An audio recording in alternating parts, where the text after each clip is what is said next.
friends, let's continue with chapter number 9 के numericals. Okay, हम लोग इलस्ट्रेशन में पहुंचे थे. इलस्ट्रेशन में 9.8 तक पहुंचे थे. Let's do 9.8. The question reads something like this.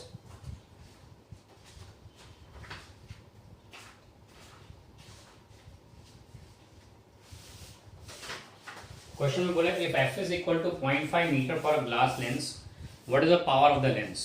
पहले पार्ट में पूछा 9.8 में. इलस्ट्रेशन 9.8 पहले पार्ट में पूछा है फोकल लेंथ अगर 0.5 मीटर हो तो पावर कितना होगा. We know that power is 1 by f, that is 1 by 0.5 and that will be equal to 2 dioptre. Power 2 dioptre हो गया. ओके, अब यहाँ पे कुछ इंटरप्रिटेशन ऐसा भी ले सकते हैं. पावर पॉजिटिव क्योंकि फोकलिंग पॉजिटिव मतलब it's a convex lens, it's a convex lens of power 2 dioptre. Second part में जो बोला है वो देखते हैं.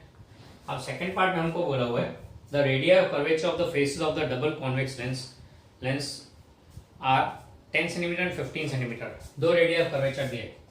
R1 equal to 10 centimetre and R2 equal to 15 centimetre. याद होगा दो में से हम एक को नेगेटिव लेते हैं एंड नॉर्मली हम लोग R2 को ही नेगेटिव लेते हैं, तो R2 इज नेगेटिव 15. फिर बोला हुआ है it's focal length is 12 centimetre and find refractive index of the glass of the lens. इसका फोकल लेंथ दिया हुआ है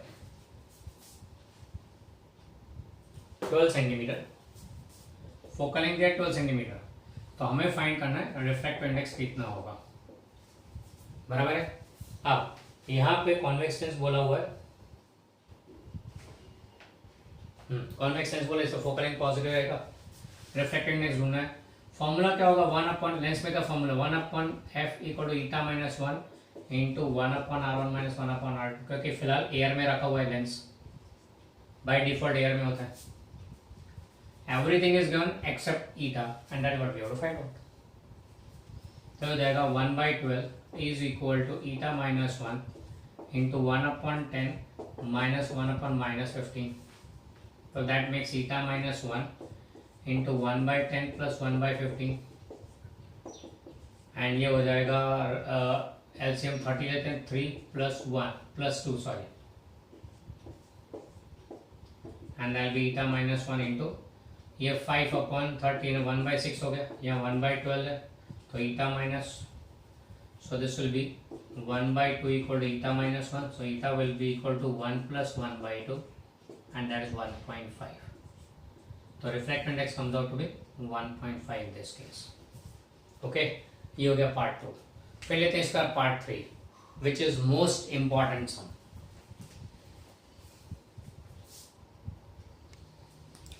चलो थर्ड पार्ट में हमें क्या कहा है. Let's go to the question first. In the question it is given that a convex lens has 20 cm focal length in air. What is the focal length in water? Refractive index of air water is given 1.33 and refractive index of air glass is 1.5. Now यहाँ पे आपको दिया water का refractive index 1.33 दिया हुआ है और glass का रिफ्रैक्टिव इंडेक्स 1.5 दिया. इस लेंस को अगर एयर में रखा तो फोकल लेंथ 20 सेंटीमीटर है, तो वाटर में रखे तो फोकल लेंथ क्या आएगा वो फाइंड करना है. तो इसका पहला part when lens in air, तो लेंस मेकर फॉर्मूला क्या बोलता है 1 upon f is equal to eta minus 1 into 1 upon R1 minus 1 upon R2. Okay, तो that is 1 upon 20 is equal to eta 1.5 minus 1 into 1 upon R1 minus 1 upon R2. Now this will become 0.5. ये 0.5 हो गया. 0.5 ने 1 by 2 हो गया, तो 1 by 20 equal to 1 by 2 into 1 by R1 minus 1 by R2. हमारे पास radius of curvature नहीं है, रेडियस ऑफ कर्वेचर नहीं है, तो हम लोग यहाँ से उनका रिलेशन लेते हैं. 1 upon R1 minus 1 upon R2 will come out to be 1 by 10. Okay, ये हमें मिल गया. फाइन. अब when lens kept in water, अब सराउंडिंग में एयर होता है तो ये फॉर्मूला बराबर है, पर अगर सराउंडिंग में दूसरा कुछ मीडियम हो तो we had seen that lens में का फॉर्मूला अज्यूम्स दिस नेचर. बराबर, वो ये फॉर्मूला हो जाएगा. eta 2 minus eta 1 upon eta 1, where eta 2 is glass lens, eta 1 is the surrounding medium. तो यहाँ पे here eta 2 is eta, that is 1.5 and eta 1 is air, that is 1.33. तो value put up करते हैं. Focal length ढूंढना है 1 upon f in water will be equal to 1.5 minus 1.33 upon 1.33 into, ये तो हमारे पास आ गया 1/10 क्योंकि आगे लाया लिया ही हमने, फाइंड किया था. लेंस चेंज नहीं किया, मीडियम चेंज हुआ, सराउंडिंग मीडियम. इसको सिंप्लीफाई करो तो ये 0.17 upon 1.33 into 10 and this comes out to be, sorry f water नहीं तो 1 है, तो f water will be equal to, उल्टा कर देते हैं तो 1.33 into 10 upon 0.17, it comes out to be 78.24 centimetre. यानी कि जो फोकल लेंथ एयर में 20 सेंटीमीटर था वो वाटर में 78.24 सेंटीमीटर आएगा. Okay, in water comes out to be 78.24 centimetre. Okay, अब यहाँ पे इसको एक शॉर्टकट तरीके ले सकते हैं. अगर एमसीक्यू में पूछा हो तो you need not work out the whole thing. हवा में अगर लिया हुआ है लेंस, हवा में अगर उसका फोकल लेंथ 20 सेंटीमीटर है तो वाटर में कितना होगा 78.24 which is nearly equal to 80. तो 20 है तो 80 हो गया यहाँ पे, मतलब 4 टाइम्स हुआ. तो when a lens in air is taken in water the focal length becomes 4 times, almost 4 times. तो एमसीक्यू दिया तो आपको ऑप्शन में चेक करें कौन सा 4f के नजदीक में है. अगर एक से ज्यादा वैल्यूज हैं तो go for calculating, otherwise directly 80 आ जाएगा. ओके, आप बोलोगे 4 टाइम्स एक्जैक्टली कहाँ हो रही है, तो 78.24 है. अब इसको आप ऐसे भी कर सकते हो, take this is 4/3, reflected off water is 4/3, जिसका राउंडेड वैल्यू 1.33 लिया हुआ है, नहीं तो 3 रिकरिंग है.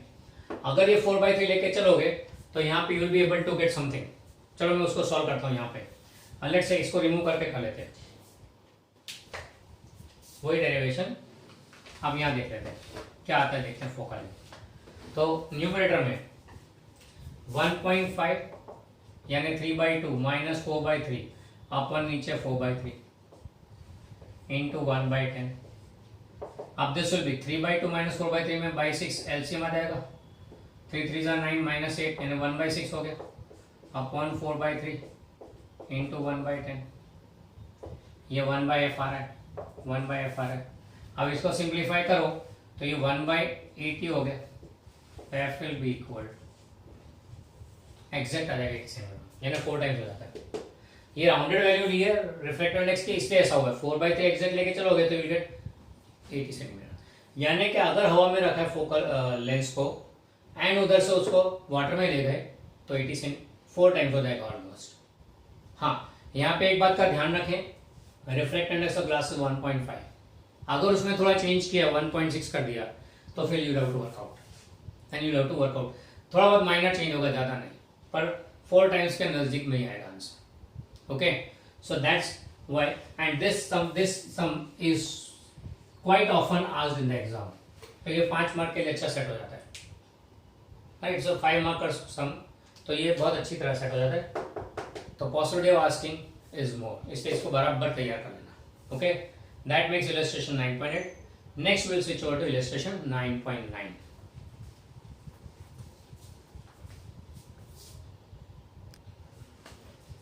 चलो अगला सम के इलस्ट्रेशन 9.9. इसमें आप you are given a combination of 3 lenses.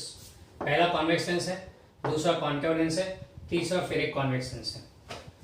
पहले लेंस का फोकल लेंथ 10 सेंटीमीटर, दूसरे लेंस का फोकल लेंथ 10 सेंटीमीटर है, कॉन्केव है इसलिए नेगेटिव. तीसरा lens again convex, focal length 30 centimetre दिया हुआ है. Further you are given that distance between first and second lens is 5 centimetre, distance between second and third is 10 centimetre, ये दिया हुआ है. एंड अल्टीमेटली दिया हुआ है कि एक object is placed in the front of the first lens eight a distance 30 centimetre. तो ऑब्जेक्ट को फर्स्ट लेंस से 30 सेंटीमीटर दूर रखा हुआ है एंड बोला find the position of the final image. Find the position of the final image. अब यहाँ पे याद रखना है, कॉम्बिनेशन में तो हमने देखा था पहले भी और बात हुई थी कि एक ऑब्जेक्ट रखा, पहले लेंस का जो इमेज बनेगा, the image of the image form by the first lens will become object for the second lens. फिर image form by the second lens, first के कारण जो इमेज बना सेकंड के लिए ऑब्जेक्ट, सेकंड के कारण इमेज बना जो वो थर्ड के लिए object, and then you will get the final image. इसी तरीके से चलना है। तो हम लोग 3 स्टेप में करते हैं। पहले फर्स्ट लेंस के लिए, लेंस 1, उसके लिए object distance -30 centimetre, object distance हमेशा नेगेटिव लेते हैं। फिर उसका focal length f is 10 centimetre, image distance ढूंढना है, इमेज पोजिशन ढूंढना है।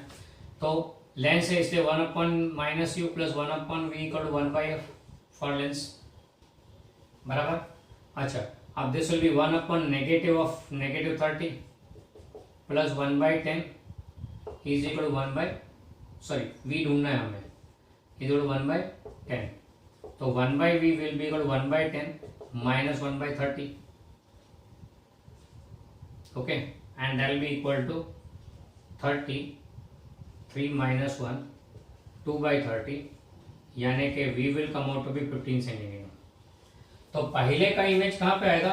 Eight a distance, image of the image from the first one will be at a distance 15 centimetre and positive है दूसरी तरफ, यानी ऑब्जेक्ट अगर यहाँ है तो पहले का इमेज जो बनेगा वो यहाँ कहीं बनेगा, यहाँ पे I1, बराबर है। तो लेंस 2 के लिए क्या होगा? फर्स्ट का I1 is object, for Lenz 2 I1 is the object. तो ऑब्जेक्ट डिस्टेंस क्या बनेगा लेंस 2 के लिए? इसके लिए अब यहां से 15 सेंटीमीटर है, 5 तो डिस्टेंस हो गया दोनों के बीच का, मतलब यहां से 10 सेंटीमीटर, एंड ऑब्जेक्ट डिस्टेंस हमेशा नेगेटिव लिखते हैं।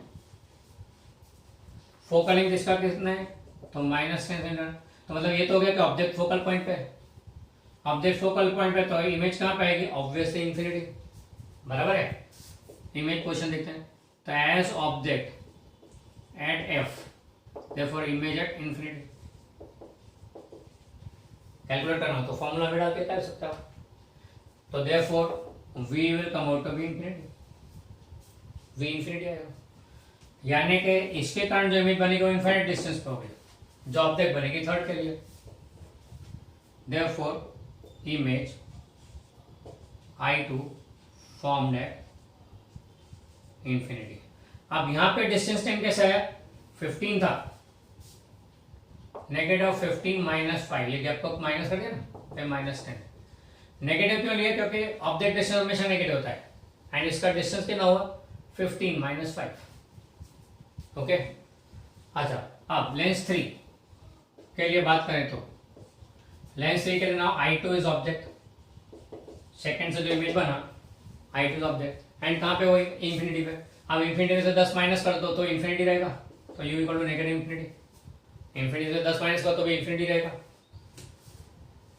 फोकल लेंथ इसका 30 सेंटीमीटर, तो इमेज डिस्टेंस क्या आएगा वो ढूंढना है।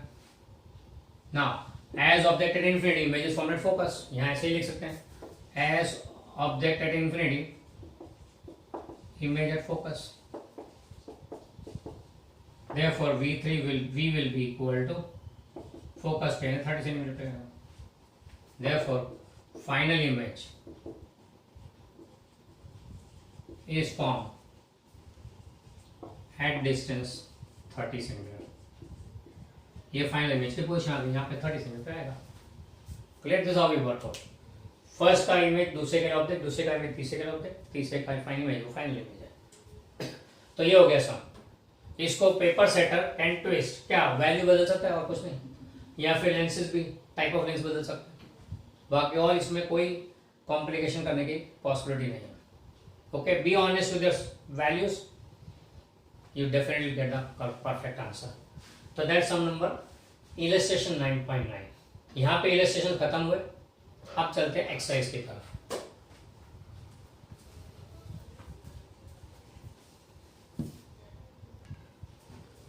चलो शुरू करते हैं अगला सम, एक्सरसाइज का 9.1। क्वेश्चन में कुछ ऐसा दिया हुआ है, अ candle, a small candle 2.5 centimetre in size is placed at 27 centimeter in front of a concave mirror of radius of curvature 36 centimeter. At what distance from the mirror should a screen be placed in order to obtain a sharp image? Describe the nature and size of the image. If the candle is moved closer to the mirror, how would the screen have to be moved? अब question में दिया आपको कि candle की height of object 2.5 centimetre दी हुई है, placed in front of a mirror, कितने distance पे, तो दिया हुआ है आपको 27 सेंटीमीटर। ऑब्वियस ऑब्जेक्ट डिस्टेंस हमेशा negative. Focal length of the concave mirror, यहाँ पे दिया हुआ है कॉनकेव मिरर, इस कॉनकेव मिरर का फोकल लेंथ दिया हुआ है आपको, सॉरी फोकल लेंथ नहीं दिया, रेडियस ऑफ कर्वेचर दिया है, radius of curvature is 36 centimetre. Concave है इसमें नेगेटिव रहेगा ना, फोकल लेंथ मिरर है ना इसलिए r/2, so that will B -18 centimetre, r/2 is -18 centimetre. तो फोकल लेंथ इसका -18। हमें फाइंड करना है position of image, size of image and nature of image, ये 3 चीजें चाहिए। फर्दर एक क्वेश्चन पूछा कि अगर ऑब्जेक्ट को नजदीक लाया जाए मिरर के तो what will happen to the image. चलो शुरू करते हैं सबसे पहले पोजीशन के लिए। For concave mirror, for any spherical mirror we have the formula 1/u + 1/v = 1/f। Okay, value put up करते हैं तो 1/-27 + 1/v = 1/-18। तो देखो 1/v will be equal to 1/-18 + 1/27 and that will be 54 ले लेते हैं LCM, तो -3 + 2 -1/54, so v comes out to be -54 centimetre. Position of image है -54, बराबर है। अब यहाँ पे as v is negative, v negative therefore image in front of mirror, v negative मतलब इमेज ऑब्जेक्ट के साथ में हो तो ऑब्जेक्ट के लिए डिस्टेंस नेगेटिव देते हैं, तो मतलब सिचुएशन क्या हुआ, concave mirror, axis, focal point, centre of curvature, object यहां पे रखा हुआ है, ऑब्जेक्ट यहां पे है, बराबर है, ऑब्जेक्ट यहां पे, इमेज यानी ऑब्जेक्ट का डिस्टेंस 20 सेंटीमीटर 27 है, इन फ्रंट है इससे नेगेटिव, तो इमेज का डिस्टेंस भी नेगेटिव आ रहा है। अब ये डायरेक्शन पॉजिटिव है क्योंकि इंसिडेंट रे यूं जा रही है, incident ray moving like this, so positive, and ये direction negative, image distance negative मतलब इसी साइड पे यहां कहीं फॉर्म हुआ, ये इमेज है, so image is formed in front of the mirror, therefore जो फ्रंट ऑफ मिरर में हो वो हमेशा रियल इमेज होगी, the image is in front of the mirror always real. तो एक बात तो हो गया रियल इमेज है। फिर चलते हैं मैग्निफिकेशन के बारे में। Magnification is -v/u, magnification -v/u and that be equal to -54 upon u -18, so this comes out to be -3. as m is negative therefore inverted image, nature of image में दूसरा point inverted image, बराबर है। तीसरा m की value 1 से magnitude of m is greater than 0, sorry greater than 1 से ज्यादा है, देयरफॉर मैग्नीफाइड इमेज, इसका वैल्यू 1 से ज्यादा इसलिए मैग्नीफाइड इमेज हो गया। ओके, तो real, inverted and magnified image आ गया। अब साइज ऑफ इमेज चाहिए तो उसके लिए m is equal to hi/ho, so therefore hi will be equal to m into ho, that is -3 into ho कितना है 2.5, तो size of the image will be -7.5। अब ये साइज नेगेटिव कैसे आई, it shows inverted image, negative नहीं इसलिए inverted image, ऊपर की तरफ तो पॉजिटिव, डाउनवर्ड हो तो नेगेटिव, तो ये साइज नेगेटिव यानी डाउनवर्ड इन्वर्टेड इमेज हो गया। ये एक टिपिकल टाइप का सम हो गया जिसमें नेचर भी आ गया, सॉरी पोजीशन भी आ गया, साइज ऑफ इमेज भी आ गया एंड नेचर ऑफ इमेज भी आ गया। How to find it out, वो यहाँ पे हो जाता है। एक सम हमने ऐसे ही किया था इलस्ट्रेशन में भी, सेम टू सेम टाइप का सम रिपीट हुआ एक्सरसाइज में भी। ओके, तो ये हो गया एक्सरसाइज का 9.1, जस्ट गो थ्रू इट।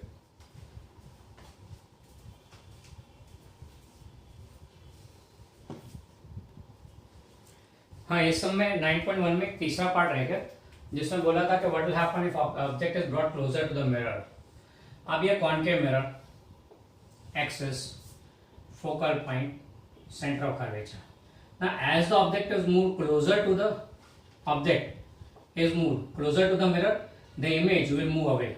याद करते हैं, when object was beyond C, image was between C and F. Object infinity पे था, इमेज फोकल पॉइंट पे, ऑब्जेक्ट सी के बाद पीछे गए तो इमेज फोकल पॉइंट सी के बीच में है, ऑब्जेक्ट को सी पे रखा, इमेज सी पे मिला, ऑब्जेक्ट को सी एंड एफ के बीच में लिया तो इमेज बियॉन्ड सी मिला। तो as the object approaches the image moves away, यानी as the object is brought near to the mirror towards the focal point, the image will move away. Object ultimately focal point पे आ जाएगा तो image infinity पे चली जाएगी, बराबर है। So as the object is move closer the image will be moving away, इसलिए स्क्रीन को भी पीछे ले जाना पड़ेगा। बोला है क्वेश्चन में how would the screen be moved, तो screen has to be moved away. Okay, ये हो गया इलस्ट्रेशन 9.1 का जो पीछे क्वेश्चन पूछा था वो। अब चलते हैं इलस्ट्रेशन सॉरी एक्सरसाइज 9.1 का सम।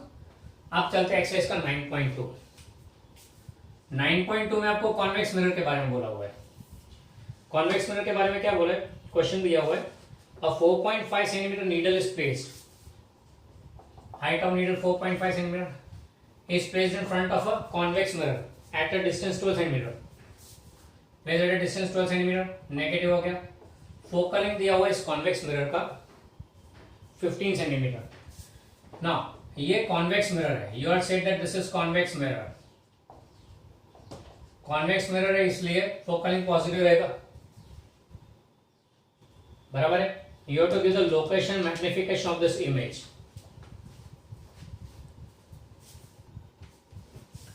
सो what you are given is that in front of a convex mirror of focal length 15 centimetre, convex mirror से focal length positive, object is placed at a distance 12 centimetre, object distance हमेशा negative, height of object is given as 4.5। हमें find करना है location and magnification, दो चीजें find करनी है। You have to find the location of the image and the magnification, दो चीजें ढूंढनी है। Describe what happens as the needle is moved farther from the mirror, mirror से दूर ले जाए अगर इमेज ऑब्जेक्ट को तो इमेज का क्या होगा। चलो देखते हैं, शुरू करते हैं। यहाँ पे सबसे पहले लोकेशन के लिए तो 1/u plus 1/v equal to 1/f, so 1/v will be equal to 1/f minus 1/u, putting up the values 1/f यानी 1/15 minus 1/-12 यानी 1/15 plus 1/12। now this will be दोनों का LCM आ जाएगा 60, तो 4 plus 5 and that is 9/60। therefore image distance v will be equal to 60/9, 60/9 will come out to be 6.67 centimeter. So image is formed at a distance 6.67 centimeter. As v is positive, therefore image formed behind mirror, image formed behind mirror. तुम बोलोगे ऐसा कैसे, देखो ये convex mirror, इसके सामने object रखा, ये ऑब्जेक्ट से निकलने वाली इंसिडेंट रे यानी ये डायरेक्शन पॉजिटिव तो ये डायरेक्शन नेगेटिव हो गया। अब इमेज डिस्टेंस पॉजिटिव है मतलब इमेज यहाँ कहीं फॉर्म हुई, बराबर है, पॉजिटिव साइड पे image found behind mirror and behind mirror तो it's always virtual image, it's always therefore virtual image. Okay, फिर चलते हैं, एक तो नेचर भी आ गया।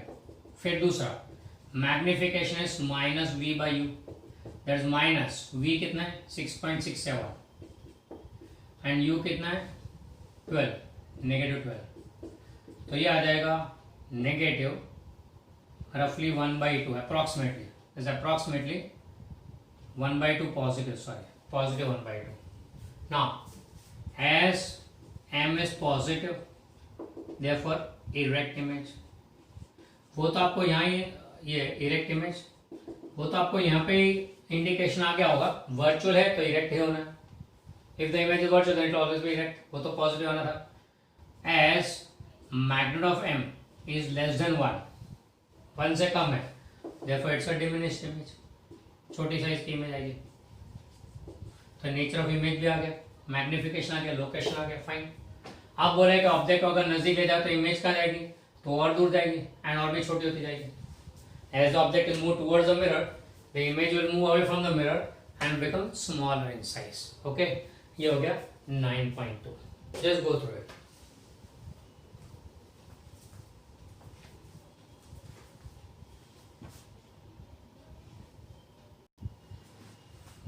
Now let's go to the next one, that's exercise का 9.3। अब 9.3 में आपको क्वेश्चन में दिया हुआ है कि a tank is filled with water to a height of 12.5 centimetre. ये हाइट आपको दिया वाटर का 12.5 सेंटीमीटर। फिर the apparent depth of a needle lying at the bottom of the tank is measured by a microscope to be 9.5 centimetre. अब यहाँ पे bottom पे needle पड़ी है जो हमारा ऑब्जेक्ट बन गया, एंड उसकी इमेज कहाँ पे मिल रही है, तो at a depth of 9.4 centimetre. What is the refractive index of water, तो वाटर का रिफ्रैक्टिव इंडेक्स मांगा है। अब यहाँ पे पहले फर्स्ट केस में दिया है ऑब्जेक्ट कितने डेप्थ पे है, तो 12.5 सेंटीमीटर, इमेज कितनी डेप्थ पे मिली 9.4 सेंटीमीटर। तो हमें फाइंड करना वाटर का रिफ्रैक्टिव इंडेक्स क्या होगा, तो हम फॉर्मूला यूज करेंगे HI/HO is equal to N1/N2, where N1 is for observer कहाँ पे, तो बोले हवा में, तो फिलहाल N1 will be equal 1 and N2 will be the medium in which image is there। Image जहाँ पे है, ये ऑब्जर्व की जगह और ये इमेज की जगह, इमेज जहाँ पे है मीडियम ऑफ इमेज। तो what you have is 9.4 upon 12.5 is 1 upon N2, N बोल देते हैं इसको जो हमें ढूंढना है। तो N will be equal to 12.5 upon 9.4 and this comes out to be 4/3 almost, ये लगभग 1.33 जितना आ जाता है अप्रॉक्सीमेटली। क्या अगर रिफ्लेक्ट इंडेक्स ऑफ वाटर बराबर है। अब दूसरे केस में बोला हुआ है, यहाँ पे दूसरा केस दिया हुआ है कि यहाँ पे लिक्विड को रिप्लेस कर दिया, now the liquid is replace ना, इस केस में eta2 कम्स आउट टू 1.63। तो बोले कि आप यहाँ पे जो माइक्रोस्कोप से इसको ऑब्जर्व कर रहे हैं, जो माइक्रोस्कोप से ऑब्जर्व कर रहे हैं वो माइक्रोस्कोप कितना ऊपर लेना पड़ेगा या नीचे लेना पड़ेगा, ये हमें ढूंढना है। But if the water is replaced by liquid or refractant is 1.63 up to the same height, by what distance would the microscope have to be moved to focus on the needle again? अब देखिए यहाँ पे क्या होगा, image कहाँ बनेगा। अब situation क्या है, HI/HO is equal to N1 upon N2। HI ढूंढना है डेप्थ, तो HI रहने दो, HO 12.5 क्योंकि सेम हाइट तक लिक्विड भरा हुआ है, ये लिक्विड कोई और भरा हुआ है तब की बात है। ओके, एंड N1 ऑब्जर्व कहाँ पे, हवा में अभी भी, रिफ्लेक्टिव इंडेक्स 1, N2 लिक्विड का रिफ्लेक्टिव इंडेक्स 1.63 दिया हुआ है, तो HI will come out to be 12.5 into 1 upon 1.63, and ये रफली आता है 7.7 समथिंग आता है, 7.7 आ रहा है सेंटीमीटर, इतना डेप्थ। अब पहले इमेज क्या बन रहा था, image I1 was at depth of 9.4। अब image I2 is formed at a depth of 7.7, यानी ये तो ऊपर हो गया, डेप्थ कम हो गई ना, पहले 9.4 थी उसके लिए कम हो गई, तो माइक्रोस्कोप को ऊपर की तरफ मूव करना पड़ेगा। As depth of image decreases by 9.4 minus 7.7 यानी 1.7 सेंटीमीटर जितना हो गया। Therefore, microscope has to move up. Microscope has to be moved up by 1.7 centimetre. तो 1.7 सेंटीमीटर जितना ऊपर ले जाना पड़ेगा माइक्रोस्कोप को, clear, to get the focused image of that. Variation में वैल्यू बदले बस उतना ही हो सकता है, उससे ज्यादा कुछ नहीं हो सकता। दैट्स एक्सरसाइज का सम नंबर 9.3।